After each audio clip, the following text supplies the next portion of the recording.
The great council chamber of the citadel was older than the stars themselves. Its walls were made of polished obsidian that reflected the light of three distant suns. High above the floor, the elders sat on floating thrones. They were creatures of pure light and ancient wisdom, their faces hidden behind masks of silver filigree. Below them stood the representatives of 1,000 worlds, their voices filling the air with a low, nervous hum. At the center of the chamber stood High Commander Valen of the Krell Empire. He was a proud warrior, clad in armor made of midnight steel. His scales glistened under the bright lights, and his hand rested confidently on the hilt of his plasma blade. Krell had just conquered their 10th star system in less than a cycle, and their ambition knew no bounds. Valen had come before the council to announce their next target. We have found a new sector, Valen declared, his voice echoing off the obsidian walls. A rich sector filled with untouched minerals, rare gases, and fertile planets. It lies on the outer edge of the galaxy, a dark zone that has been ignored for too long. The Krell Empire claims it today. An old tired voice drifted down from the highest throne. It belonged to Prime Elder Aros, the oldest living being in the known universe. High Commander, you speak of Sector 44 Delta. You must turn your ships around. That space is not for you, nor is it for any of us. It must remain untouched. Valen smiled, a sharp, flashing movement of his lips. And why is that, honored elder? The primitive species living there have barely left their home world. They use primitive chemical rockets and communicate with slow radio waves. They are weak. They do not even possess shields or faster than light travel. They will fall to our vanguard in 3 planetary rotations. The great chamber grew terribly quiet. The ambient light seemed to dim, and a cold draft swept through the massive room. The elders did not look angry. They looked terrified. They are not weak, Elder Oros whispered, and though his voice was quiet, it carried the weight of a dying star. They are sleeping. The elders warned all who came before you. Do not awaken humanity. They are a species born from fire, chaos, and endless war. They fought themselves to the brink of death for thousands of years, and when they finally stopped, they chose to rest in the dark. If you touch their borders, you will not just start a war, you will end a galaxy. Valen laughed. It was a loud, mocking sound that shocked many of the smaller, peaceful diplomats in the hall. The Krell do not fear fairy tales, Elder. We do not stop our march because of old bedtime stories told to fright young hatchlings. If this humanity is as dangerous as you claim, let them face our plasma cannons. We will turn their home world into a glass ball and scatter their ashes across the void. They refuse to acknowledge our greatness, so we will show them our might. They do not refuse to acknowledge you, Elder Oro said softly, his silver mask tilting downward.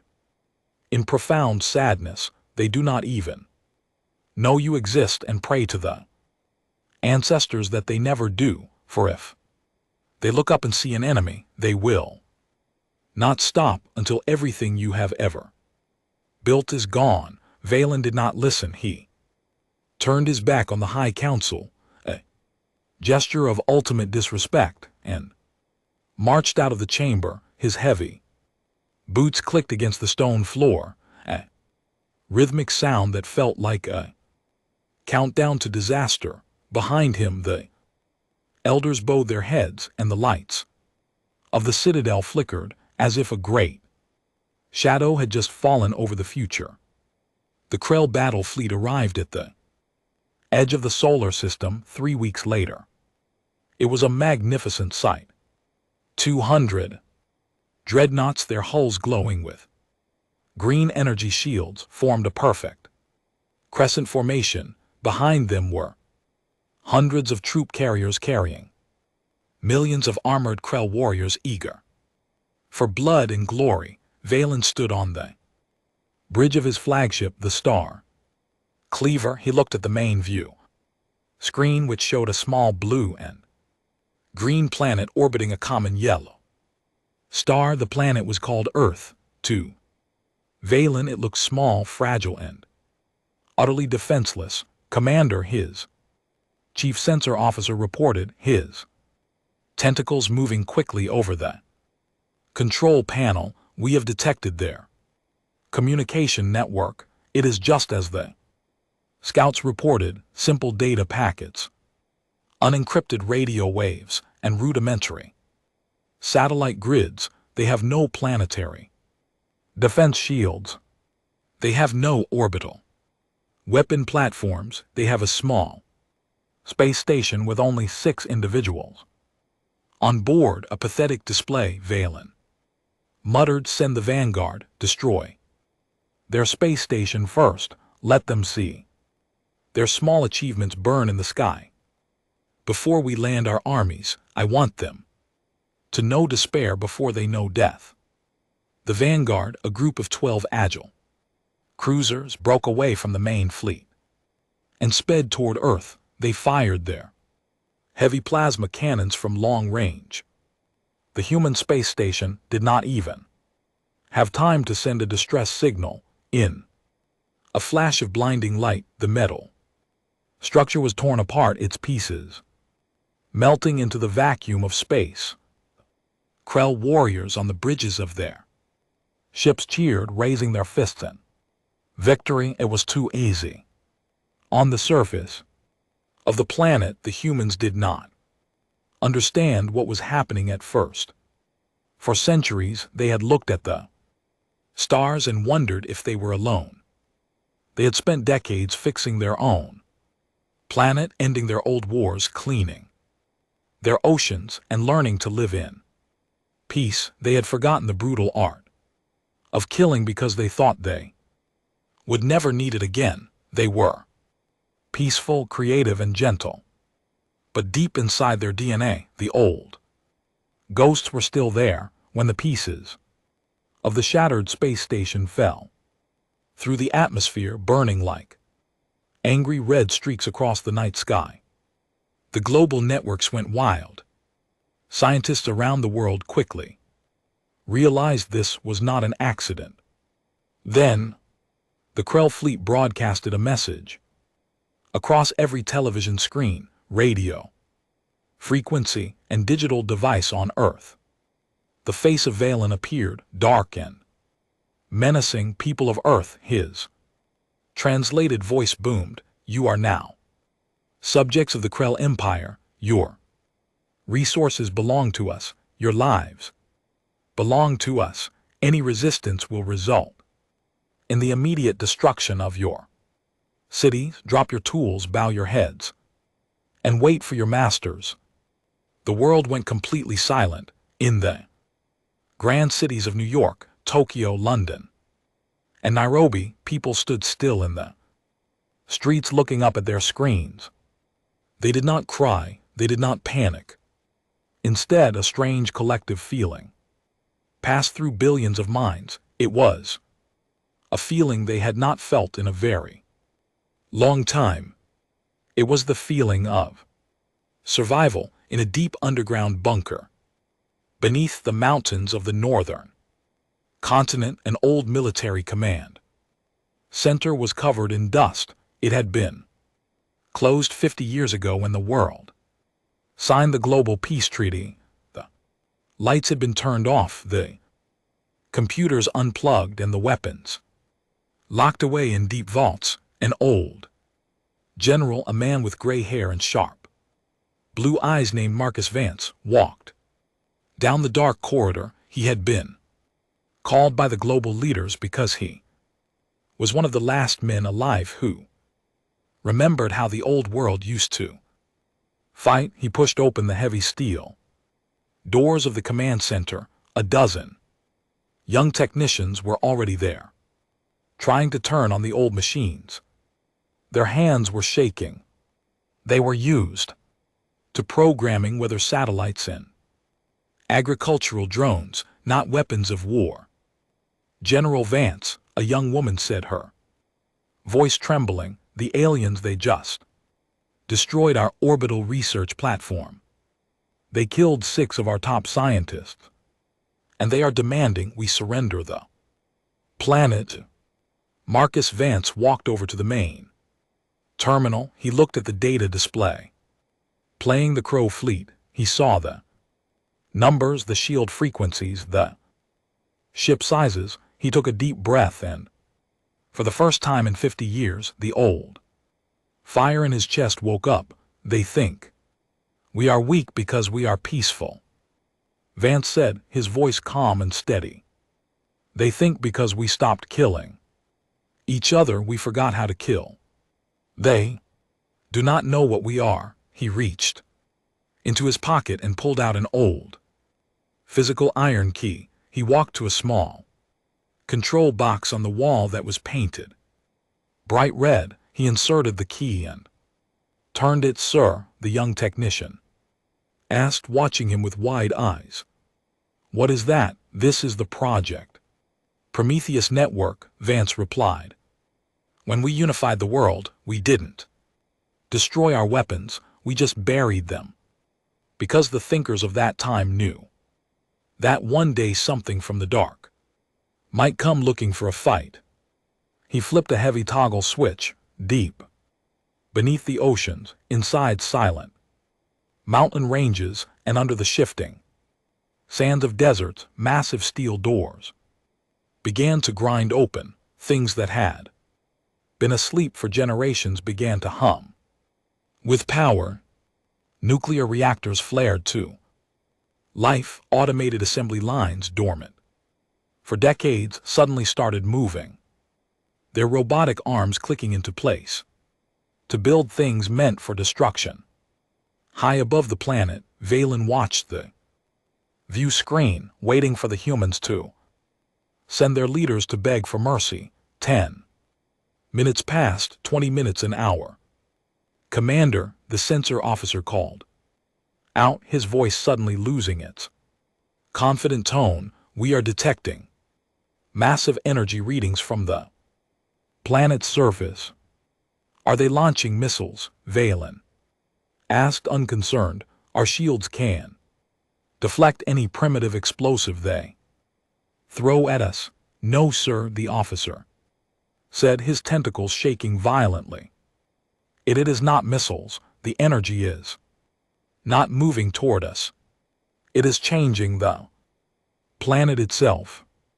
Look at the orbital trajectory. Valen leaned forward. On the screen, the blue planet seemed to change. Across the continents, massive hidden structures rose from the ground. They were thousands of meters long, made of heavy gray metal. They were not cities. They were kinetic mass drivers, colossal electromagnetic rails designed to shoot heavy iron slugs into space at a fraction of the speed of light. At the same time, the thousands of communication satellites that the Crow had laughed at did not send messages of surrender. Instead, they began to emit a powerful, blinding wave of static. The Krell communications went completely dead. Their sensor screens turned into a chaotic mess of white lines. What is happening?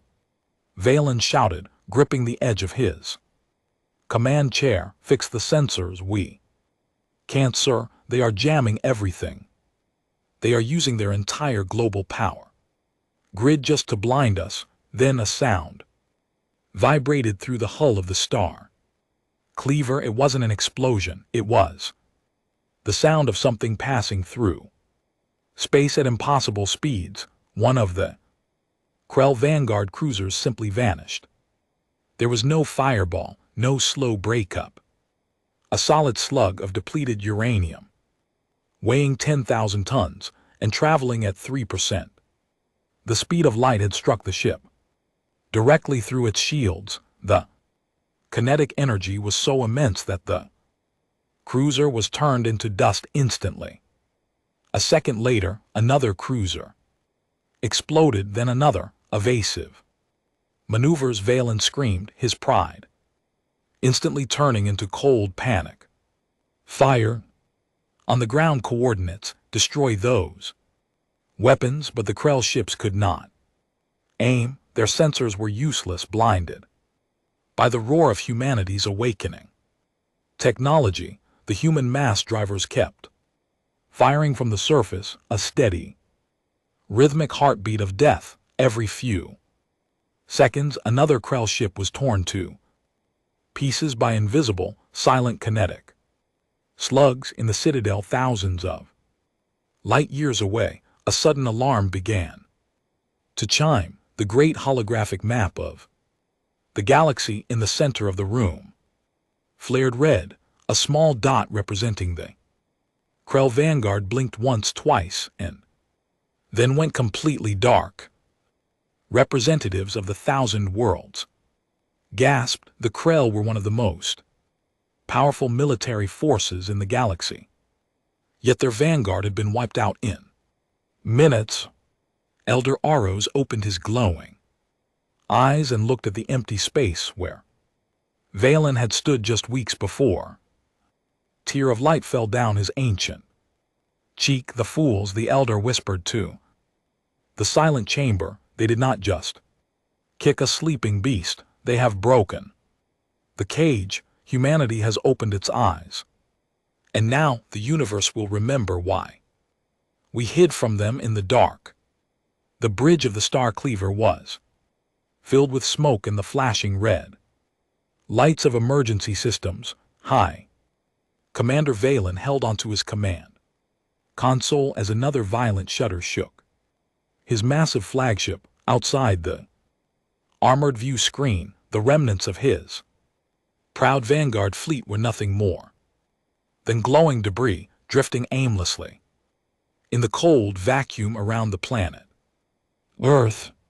Report, Valen roared, his voice cracking with a mixture of anger and growing fear. How did they pierce our shields? They are primitives, sir. They are not using energy weapons. Chief Engineer shouted over the sound of blaring sirens. Our shields are designed to deflect plasma, lasers, and particle beams, but the humans are shooting raw heavy matter. They are throwing giant rocks and metal slugs at incredible speeds. The sheer kinetic force passes right through our energy grids and crushes our hulls. Valen stared at the tactical display. Out of the 12 advanced cruisers he had sent forward to teach the humans a lesson, none remained, and now the energy readings from the planet's surface were not decreasing, they were multiplying. Retreat, Valen ordered, the words tasting like poison in his mouth. Pull the main fleet back to the outer edge of the system. Move behind the giant gas planet. We need time to analyze their weapons and recalibrate our defenses. The remaining 200 Krill dreadnoughts turned around, their massive sublight engines flaring bright blue as they fled from the blue and green world. For the first time in the history of the Krill Empire, a fleet was retreating from a species that had not even achieved faster than light travel down on Earth. Inside the deep bunker of Project Prometheus, the atmosphere was completely different. The air was thick with the smell of old ozone and hot electronic components, but the young technicians were no longer shaking. They were cheering. General Marcus Vance stood before the primary tactical screen, his face grim but defiant. They are running, he observed, watching the red dots on the display move away from Earth's orbital path. We did it, General, the young female technician cried out, wiping a tear of relief from her eye. We drove them off. No, Vance said, his voice dropping the celebration like a stone. We didn't drive them off, we just surprised them. They still have hundreds of large ships. Out there they have technology we don't understand, and they will be back once they figure out how to bypass our rail guns. This wasn't the war, this was just the opening alarm. He turned away from the screen and walked toward a secure communication station at the back of the bunker. Connect me to the United Earth Directorate.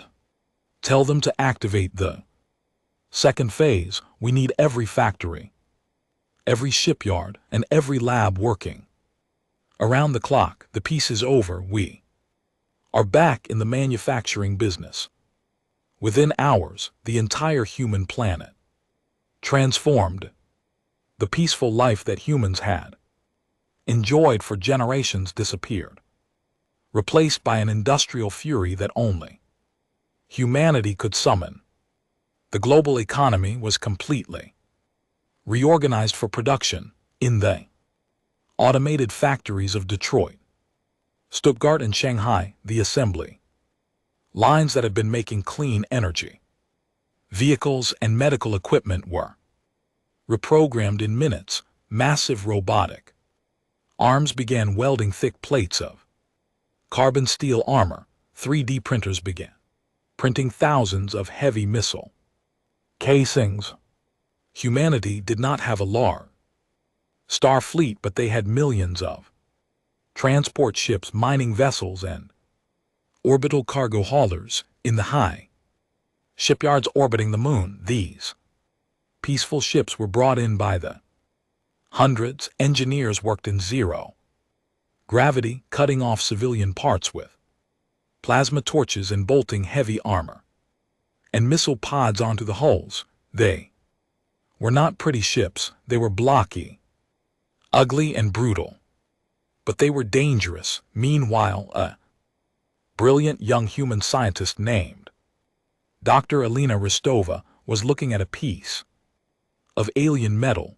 A small fragment of a Krell drone had crashed into the Pacific Ocean after the battle, and it had been recovered by a fast submarine.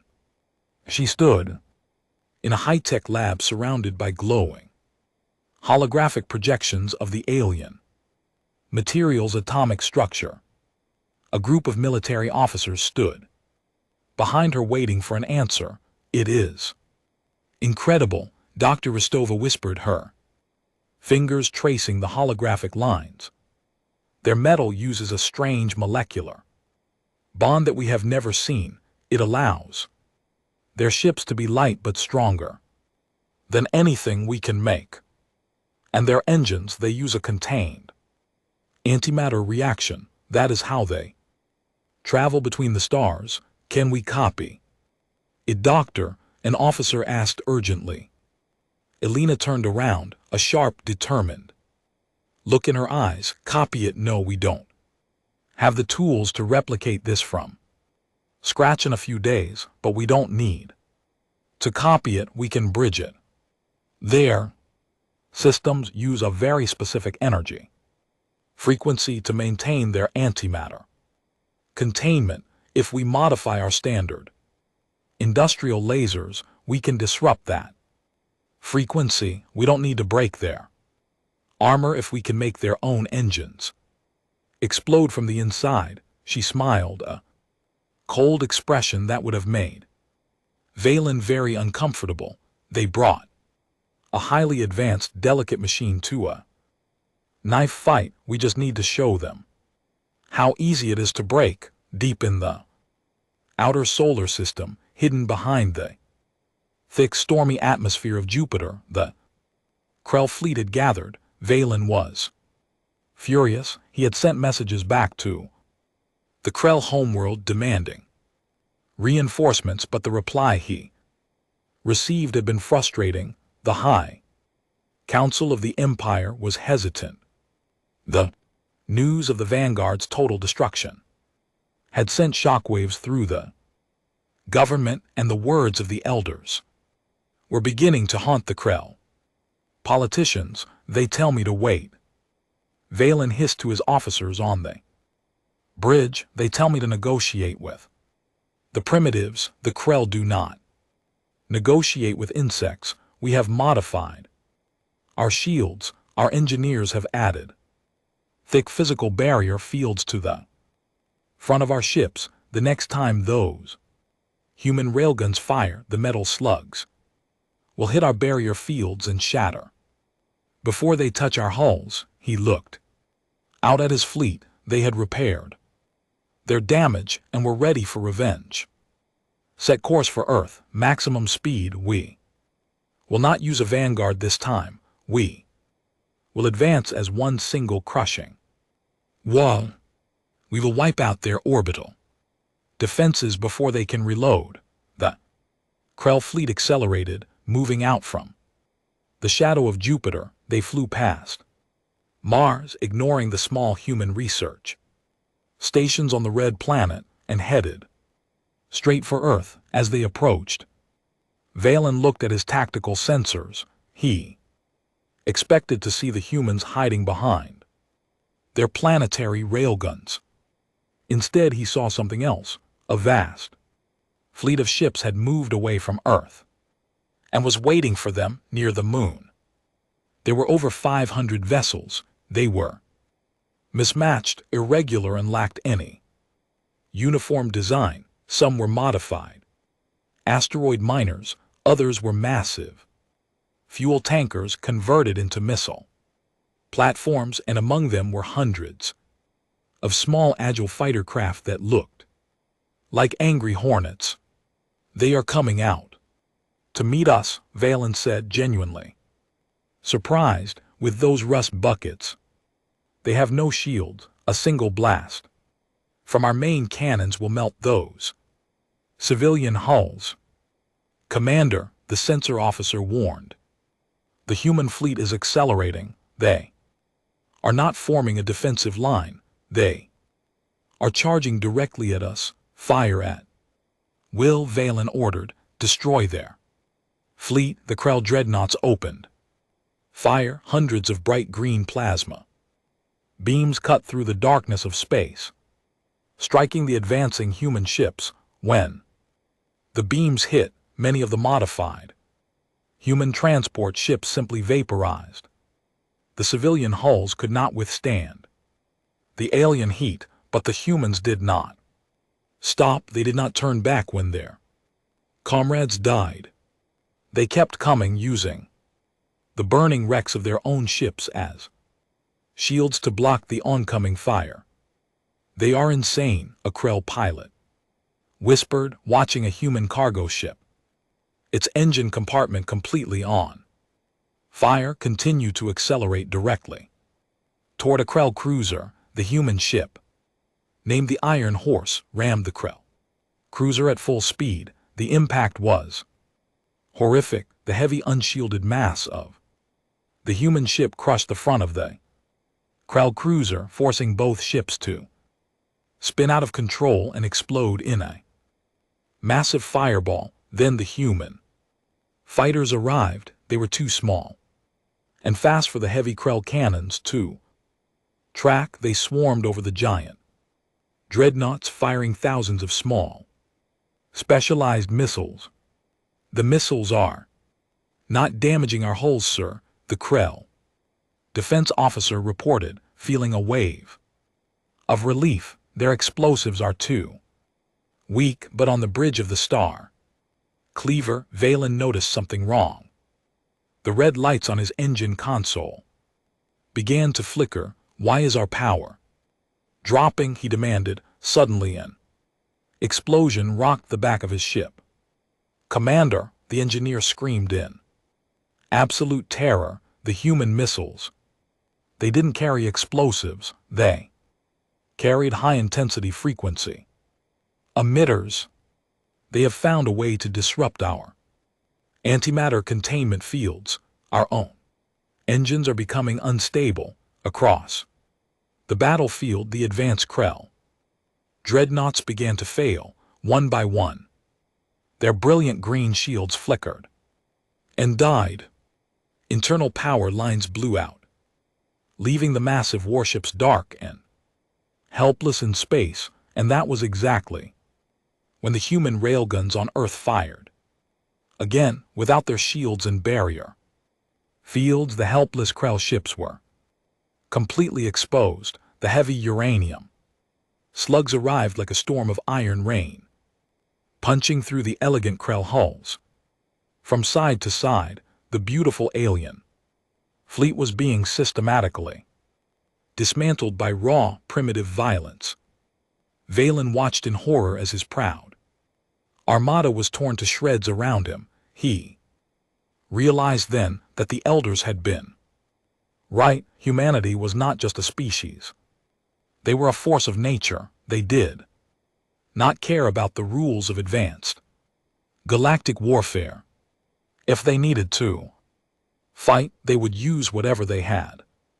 Their ships, their bodies, their very world to destroy their enemy. Get us out of here, Valen screamed, his pride completely broken, jumped to hyperspace. Now, the Star Cleaver, heavily damaged and trailing green fire, managed to activate its faster-than-light drive. It slipped into the safety of hyperspace, accompanied by only a dozen broken, battered survivors of what had been the greatest fleet in the Krell Empire. Back in the Citadel, the Great Council chamber was silent once more. The holographic map showed the terrifying reality. The Krell fleet had been completely routed. Elder Oros looked at the representatives of the galaxy. The Krell have failed, he said, his voice echoing in the stillness. And now, humanity knows that there is life beyond their star. They know that this life is hostile. The sleeping beast is fully awake, and it is looking up at the sky. The Star Cleaver dropped out of hyperspace at the edge of the Krell home system. The proud flagship was barely recognizable. Its beautiful hull was torn open in multiple places. Its green energy arrays were dark, and a long trail of radioactive debris followed it through the void of the massive armada that High Commander Valen had led to. Sector 44 Delta, only 6 other damaged ships managed to limp back with him. Inside the planetary palace of the Krell Emperor, the mood was one of absolute fury and panic. Emperor Zoltan sat on his high throne, his golden scales vibrating with rage as Valen knelt before him on the marble floor. You lost an entire battle fleet to primitives, Zoltan roared, his voice shaking the massive pillars of the throne room. An empire that has conquered 1,000 worlds, defeated by creatures who use chemical rockets and metal slugs. How is this possible? Valen did not lift his head. Your Majesty, they are not ordinary creatures. The elders were right. We thought they were weak because they were peaceful, but their peace was a choice. When we attacked them, they changed instantly. They do not care about their own lives. They use their transport ships as weapons, and they figured out how to turn our own power sources against us in a matter of days. Their rate of adaptation is impossible. I do not care about their adaptation, the Emperor screamed. The Krell Empire does not accept defeat. We will mobilize the Grand Army. We will build 1,000 more ships. We will call upon our allies in the galactic hegemony. We will wipe this humanity from the face of the universe before they become a threat to our borders. Before Valen could answer, the heavy doors of the throne room burst open.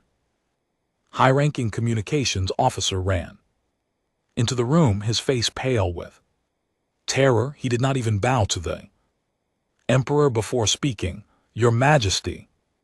Clears throat. Emergency broadcast from our outer sensor stations, the officer shouted, holding a data tablet with trembling hands. The humans, they are here, the Emperor. Froze. Valen spun around, his eyes wide. With disbelief, that is impossible. They do not have faster than light technology. It would take them decades to travel from their system to ours, using sublight engines. They didn't build FTL drives.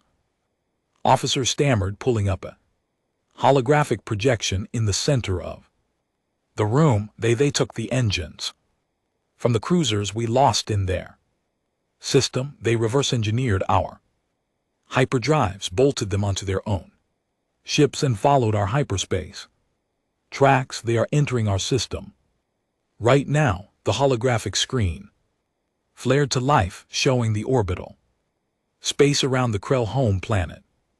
Visra, a massive tear in space, appeared, glowing with purple energy. Out of the rift emerged a fleet that looked like it had been pulled from a nightmare. These were not the civilian transport ships the Krell had fought near the moon. These were the new creations of a fully mobilized Earth. They were colossal, blocky warships, painted a dark matte black that absorbed the light of the stars. They had no elegant lines or decorative features. They were built for one purpose only: absolute devastation. Their hulls were covered in thick layers of heavy armor, and massive missile bay lined their sides. At the front of each ship was the gaping maw of a planetary-scale mass driver. Leading the fleet was a massive command vessel, 3 times the size of any Krell dreadnought. Painted on its side in bold white letters was the name USS Vengeance. On the bridge of the U.S. Vengeance, General Marcus Vance stood behind the primary command console. Beside him was Dr. Elena Ristova, who was monitoring the alien system's energy readings. We have arrived at the Krell coordinates. General Vance's operations officer reported. Their planetary defense grid is activating. They have 3 orbital stations and dozens of defense platforms powering up. Vance nodded slowly. They chose this path when they destroyed our research station and killed our people. They thought they could attack us and remain safe in their distant homes. We are here to show them that distance cannot save them from humanity's wrath. He looked at Alina. Is the network ready, Doctor? Ready, General, she replied, tapping her console. We have integrated the antimatter disruption frequencies we discovered into our main energy arrays. Their orbital stations won't be able to hold their power grids for more than a few minutes. Open fire, Vance commanded calmly. The human fleet did not hesitate. The front of the USS Vengeance lit up with a brilliant, blinding light as its massive electromagnetic rails fired. A solid slug of tungsten, the size of a building, shot through space at 5% the speed of light. It struck the first Krell orbital defense station before the aliens could even register the launch. The kinetic impact was so violent that the station did not just shatter, it compressed into a ball of twisted metal and exploded, scattering debris across the atmosphere of the planet below. At the same time, the other human warships unleashed thousands of long-range missiles. These missiles did not just carry explosives, they carried the disruption fields designed by Alina's team. As they exploded near the Krell defense platforms, the alien systems began to fail, their shields dropping and their weapons going dark. Down on the surface of Visra, millions of Krell Citizens looked up at the sky in absolute horror. For thousands of years they had watched broadcasts of their armies conquering other worlds. They had celebrated the strength of the Krell Empire. They had believed they were the masters of the galaxy. Now their sky was falling. The burning pieces of their defense stations fell like meteors, crashing into the oceans and mountains, causing massive earthquakes and tidal waves. The dark, terrifying shapes of the human warships filled the upper atmosphere, casting a shadow over the entire capital city. Inside the palace, Emperor Zoltan watched the destruction of his defenses on his screens. His anger had completely vanished, replaced by a cold, paralyzing fear. Where is our fleet? He demanded. Where are the guards? The guards are dead, Your Majesty, Valen said quietly, his voice hollow. He knew it was over. He had seen what humanity could do when they were angry, and now that anger was directed at their home. Suddenly, the primary communications console in the throne room turned on. The Krell symbols disappeared, replaced by a visual feed from the USS Vengeance.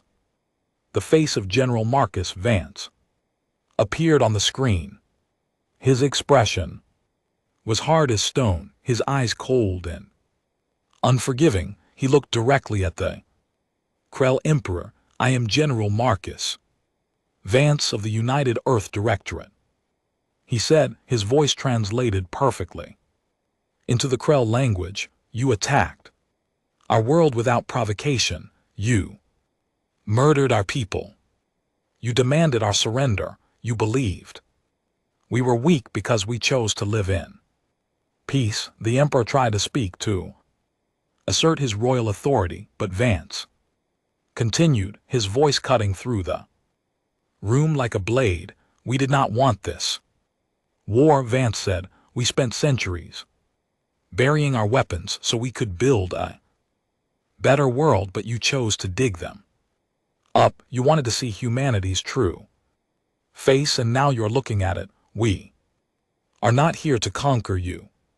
We do not want your resources, and we do not want your land. We are here to ensure that you can never ever threaten our world again. What do you want? The Emperor finally managed to shout, his voice trembling. Do you want us to surrender? We will pay you tributes. We will give you gold, slaves, star systems. We do not want your gold, and we do not accept slaves. Vance replied coldly. We demand the total disarmament of the Krell Empire. You will dismantle every warship, close every military academy, and destroy every weapon factory. If you refuse, we will turn your home planet into an empty graveyard. The Emperor looked at Valen, then at his remaining advisors. They all knew that if they accepted these terms, the Krell Empire would be finished.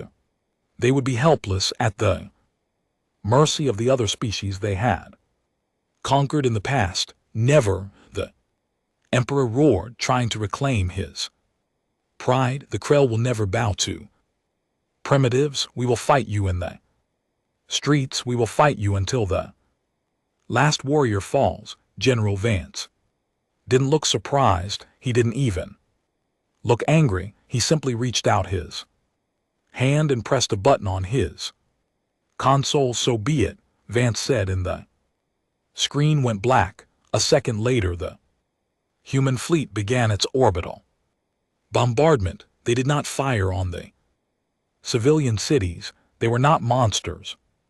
Instead, they targeted every military base, every shipyard, every weapon depot, and every power plant on the planet. The ground shook as thousands of kinetic slugs struck the surface.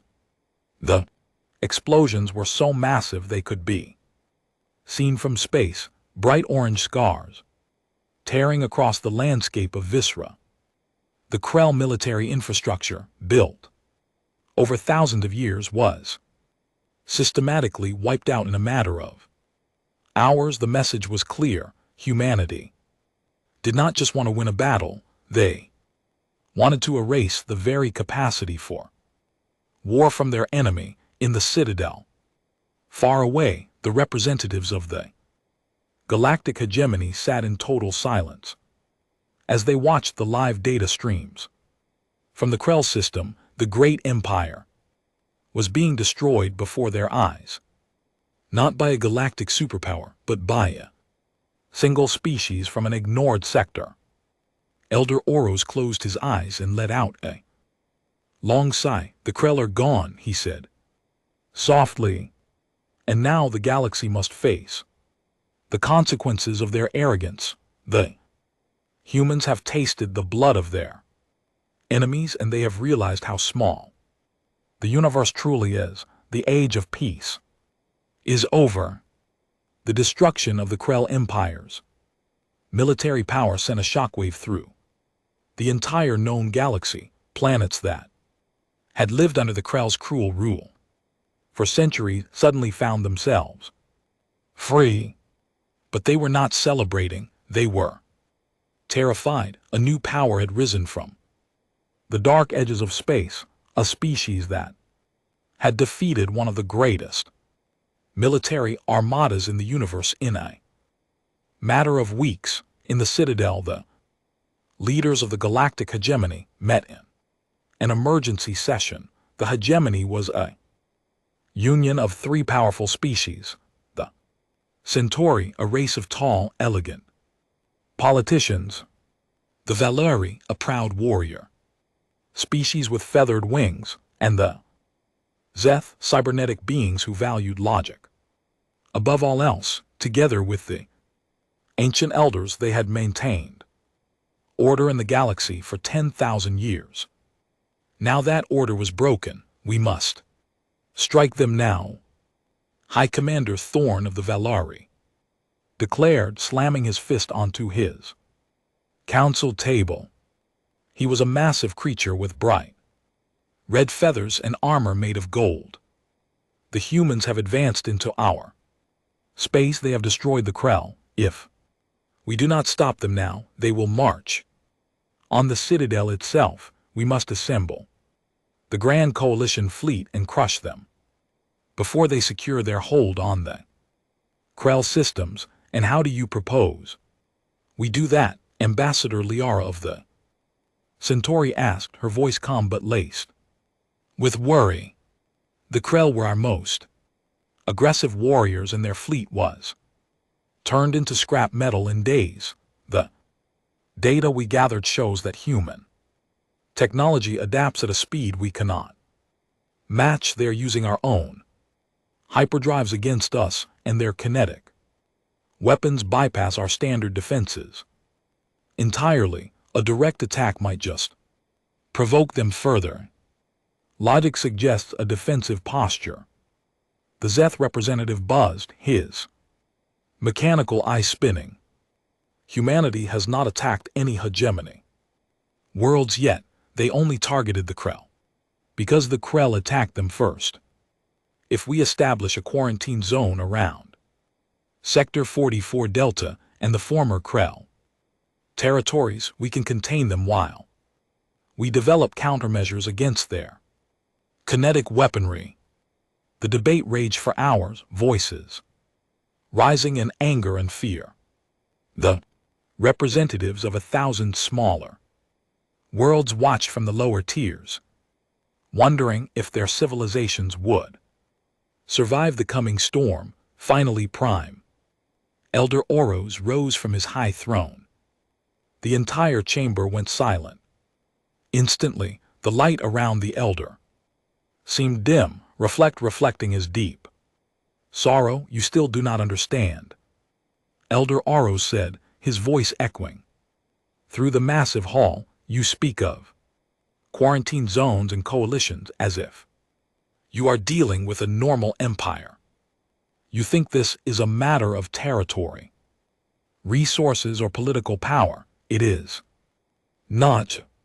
He looked down at the Valari commander. The Krell did not just take territory. They destroyed a human research station. They killed human individuals who were seeking knowledge and peace. 2.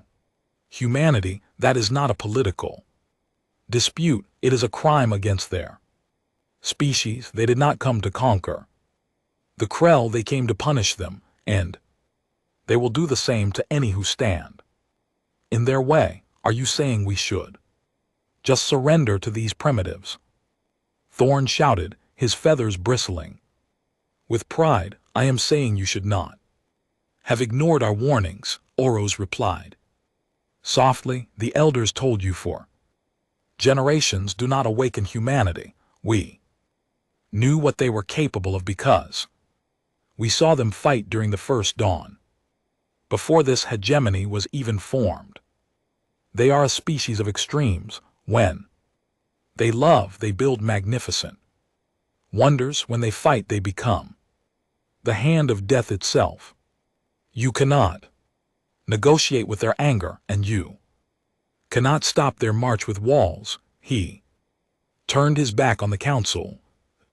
Hegemony has chosen to view them as an enemy, therefore they will become your enemy. May your ancestors have mercy on your souls, for humanity will have none. While the hegemony debated, the human fleet did not rest. General Marcus Vance had established a forward command base in the ruins of the Krell orbital shipyards, human engineers working alongside thousands of liberated Krell slaves who had volunteered to help were transforming the facility into a massive production center. The USS Vengeance sat at the center of the fleet, surrounded by dozens of new warships that were being built using the refined materials from the Krell mines. Humanity was no longer just adapting, they were innovating. Dr. Alina Rostova walked into General Vance's briefing room, holding a glowing data drive. Her eyes were tired but bright with excitement. General, she said, plugging the drive into the main table, a holographic map of the galaxy appeared with thousands of star systems glowing in different colors. We have successfully downloaded the Krell Central Database. We now have a complete map of the galactic hegemony. Vance looked at the map. He saw the vast territories of the Centauri, the Valyri, and the Zeth. He saw the Citadel, the massive space station that served as the capital of the galaxy. It was located in the central system, surrounded by heavy defense webs. They have a massive empire, Vance remarked, his voice steady. And according to our long-range sensors, they are moving ships. The Valyri and the Centauri are forming a massive fleet near the border system of Xylos. It looks like they are preparing for an invasion. They are terrified, General Alina said. They saw what we did to the Krell and they think we are going to conquer them next. They don't understand that we just want to be left alone. Then we need to show them that attacking us is a fatal mistake, Vance said, his jaw tightening. We showed the Krell our strength, but the hegemony clearly needs a demonstration as well. If they assemble that fleet at Xylos, we will destroy it before it can launch.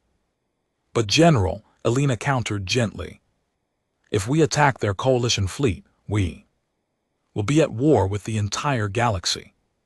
There are trillions of them and only billions of us. We can't fight a war against 1,000 worlds at the same time. Vance walked over to the viewport, looking out at the dark expanse of space. We don't have to fight 1,000 worlds, Doctor. We just have to break their will to fight. The hegemony is built on the belief that they are superior, that their technology and their ancient history make them invincible. We need to shatter that belief completely. We need to strike them so hard and so fast that the very idea of fighting humanity fills them with terror. He turned back to her, his blue eyes flashing with determination. Prepare the new weapon systems. We are moving the fleet to Xylos.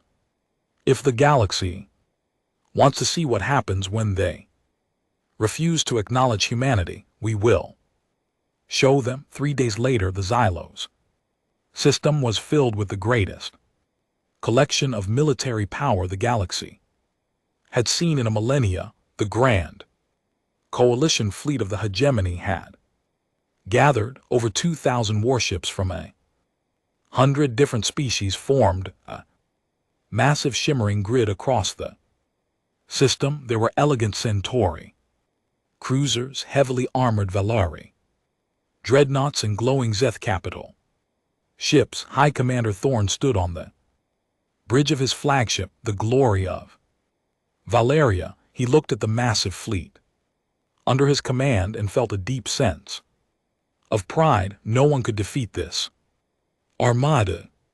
The humans would be crushed like dust beneath his boots. Commander, his sensor officer called out, his voice tense. We have a massive gravitation anomaly detected at the edge of the system. Multiple hyperspace tiers are opening. Form defensive lines, Thorn ordered, his voice booming through the communications network. Prepare all plasma rays, let them come. The space at the edge of the Xylos system tore open and the human fleet emerged.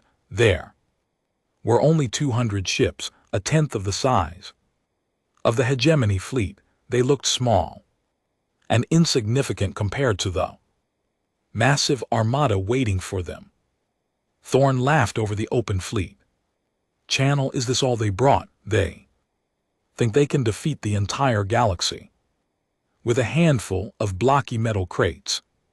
Destroy them. The hegemony fleet advanced. A massive wave of light and energy, thousands of plasma cannons, laser arrays, and particle beams fired simultaneously, creating a blinding curtain of death that raced toward the human ships. But General Vance did not move. He stood on the bridge of the USS Vengeance, watching the oncoming storm. Activate the Aegis grid, Vance ordered. The human warships did not try to dodge. Instead, they moved into a tight interlocking formation. From the sides of each ship, a new kind of energy barrier flared to life. It was a projection field designed by Dr. Rostova, combining human magnetic technology with the Krell's antimatter containment fields. When the massive hegemony barrage struck the human grid, the space around the ships warped. The plasma beams and lasers did not melt the hulls. They were caught in the magnetic fields and bent away, scattered harmlessly into the empty void.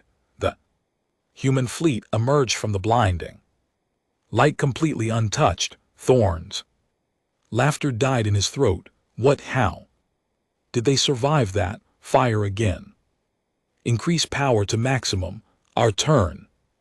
General Vance said quietly. Fire the Nova-class railguns. Target their command structures. New human warships were equipped with massive upgraded mass drivers that used the energy of captured Krell antimatter reactors. When they fired, the slugs did not just travel fast, they traveled at nearly 10% the speed of light. The sound of the firing was a deep, terrifying vibration that could be felt through the metal hulls of the human ships. Across the system, 30 hegemony capital ships simply exploded into clouds of expanding gas. The kinetic slugs passed through their advanced shields as if they weren't even there, tearing through the metal structures and detonating their fuel cores instantly. Before the hegemony could react, the human fighters swarmed out. Thousands of small automated drones that flew with Impossible speed. They didn't target the hulls, they targeted the engines and communication dishes, using precision. Electronic warfare to blind and disable. The alien warships, the battle turned into a slaughter in minutes. The hegemony fleet, for all its size and history, could not cope with the sheer brutality and speed of the human attack. Their lines broke, ships colliding with one another as they tried to escape the relentless kinetic bombardment. Thorn watched in absolute horror as his beautiful fleet was systematically dismantled around him. His flagship was shaking violently, its shields gone, its engines failing. He realized then that the elders had not been exaggerating. Humanity was not just a species, they were an apocalypse. Retreat, Thorn screamed into his dead microphone, but there was no one left to hear him. The Grand Coalition was gone, turned into a vast field of burning metal and drifting bodies in the cold, silent dark of Xylos. The Xylos system had become a vast graveyard of galactic pride. The burning remnants of 2,000 hegemony warships cast an eerie, flickering orange light over the frozen moons of the system. The human fleet, still largely intact and glowing with the quiet energy of their advanced shields, stood like silent sentinels over the destruction. News of the total annihilation of the Grand Coalition fleet reached the Citadel within minutes. The capital of the galaxy was thrown into complete chaos. Politicians fled their offices, wealthy diplomats boarded private transports to escape to the outer rims, and the citizens of 1,000 worlds filled the streets in terror, waiting for the sky to burn. Inside the great council chamber, the remaining leaders of the hegemony sat in darkness. High Commander Thorn was gone, his ship destroyed at Xylos. The representatives of the Centauri and the Zegarth looked like broken ghosts, their confidence and arrogance completely erased. The heavy doors of the chamber opened, but it was not an elder who walked in. It was a human holographic projection. The massive form of General Marcus Vance appeared in the center of the room. He was not wearing ceremonial robes or a crown. He was in his dusty, worn military uniform, his eyes sharp and unforgiving. He looked at the terrified counselors. The fleet you built to destroy us is gone, Vance said, his voice calm, cold, and echoing through the massive obsidian hall. We told you we wanted peace. We told you to leave us alone, but you refused to acknowledge our right to exist without your permission. You believe that because you were old and numerous, you owned the stars. Ambassador Liara of the Centauri stood up, her hands shaking as she faced the projection. General, please, we admit our mistake. We acknowledge humanity. We acknowledge your power, your sovereignty, your territory. We will grant you a permanent seat on the High Council. We will give you whatever you want, just do not destroy our worlds. Vance let out a short, humorless laugh. Seat on your council. We do not want to sit in your chamber and argue about borders. We do not want your permission to exist. We have earned that right through our own survival. He stepped closer to the projection lens, his image growing larger and more intense. We are not going to destroy your worlds. We are not monsters, but the galactic hegemony is finished. From this day forward, you do not dictate the laws of this galaxy. You do not tell any species whether they are allowed to look up at the stars. What do you demand of us? The Zeth representative buzzed, his mechanical voice flat with defeat. Toll. Disarmament of the central hegemony. Vance stated, every world will maintain. Only local police forces, all military. Shipyards will be placed under human supervision. The Citadel will remain a center for peaceful trade and diplomacy. But its guns will be removed.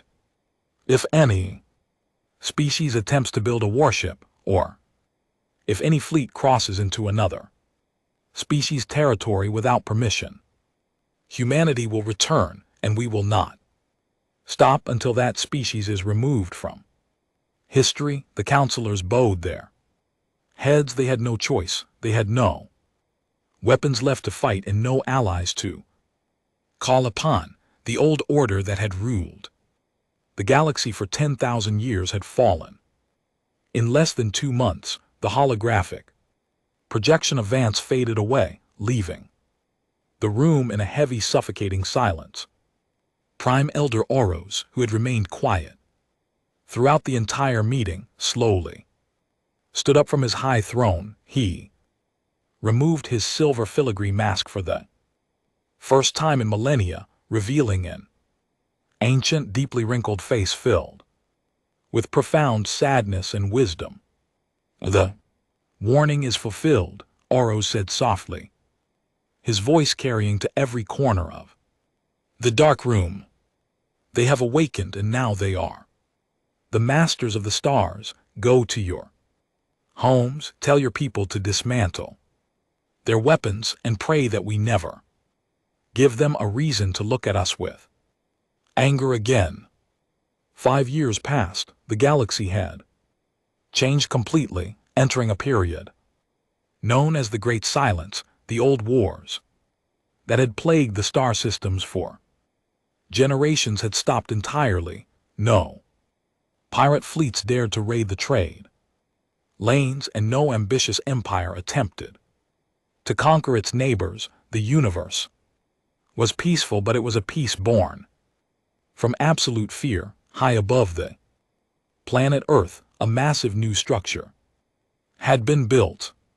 It was the Gateway Station, a beautiful sprawling ring of silver, metal, and glass that orbited the blue and green world. It was not a military fortress, but a center for science, trade, and exploration. Dr. Elena Rostova stood in an observation lounge, looking out through a massive glass window at the stars. She was older now, her hair touched with streaks of gray, but her eyes were peaceful. Beside her stood General Marcus Vance, now retired from active duty, clad in civilian clothes. Look at them, Elena said, pointing toward a docking bay below. A fleet of elegant Centauri transport ships was unloading rare medical supplies and agricultural goods, while a group of young human and Valeri scientists walked together along a glass corridor, sharing data pads and laughing. It is hard to believe that 5 years ago we were burning their ships, Vance said quietly, his hands resting in his pockets. We did what we had to do to survive. Marcus, Elena replied, they didn't understand peace because they had never faced an equal. They thought peace was something the strong granted to the weak. We had to show them that peace is a mutual respect, earned through the knowledge of what happens when it is broken. And do you think they have truly learned? Vance asked, looking toward the distant stars where the former hegemony worlds lay. They have, Elena smiled, because they know that deep in the dark humanity is still watching. We have gone back to our old lives. We are building cities, exploring new worlds, and making art. We are peaceful again. She turned to look at him, her expression turning serious. But they also know that if anyone ever tries to put us in a cage again, if anyone ever refuses to acknowledge that every living thing has the right to be free, the fire is still there, and we will not hesitate to burn the universe to keep our home safe. Vance smiled, a gentle, relaxed expression that he could never have worn. During the war, he looked down at the blue planet below, vibrant and full of life, protected by the very stars that had once threatened to destroy it. The elders had warned the galaxy not to awaken humanity. The galaxy had refused to listen, and in their arrogance they had brought about their own end. But out of the ashes of that old, cruel empire, a new universe had been born, one where the strong did not crush the weak and where the stars belonged to all who dared to look up at them in peace. Humanity had returned to its sleep, but its eyes were forever open, a silent promise of protection for the galaxy they had saved from itself.